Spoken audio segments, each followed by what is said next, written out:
Tsamamy zahay a délégation zay mampiseho mampafantatra ny candidatsika Ravalomanana Tojo.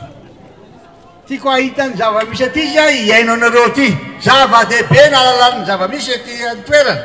Satria tena mijery akaiky izy ohatran'izao fe ny fiainan'ny olona aty. Eno ah. Dia mahita izy zao. Ao daholo Tsamamy. Aiza mafimafy atsakan'ny tanana. Tonga ty fotantsika mijery. Reto manisy zavatra nataondry neny reto izy zareo a hotoizantsika zany hitiko ihany koa dada reto ihany koa monsieur le député a miarabakely anareo koa izy miarabatsika Tsamamy nareo tsy natao manjavatra fa noentina tonga aty ampotony mihitsy ny candidat hotromy président reo aman-dreny inona ndreny tetavintsika fa tonga tsika dia efa volona itsika tsy vava tonga dia asa ary fanavoazana ary manatenitsika fa zava-baovao Antananarivo Mahonena ty sotra tompoko Maheno avy ianareo ampoipo antonany anto e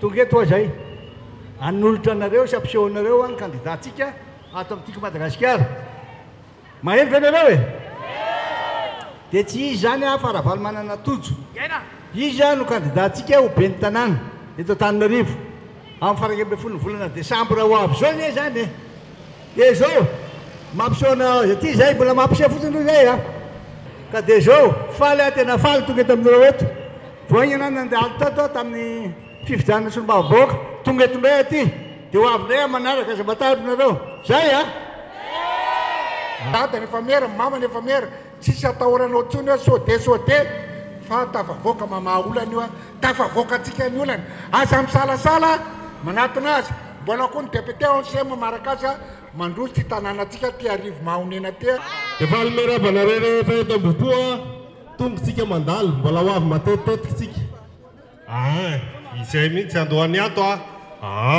eto tsika dia misy QG isokatra tsy aloha eto ka manasa antsika rehetra anatony zay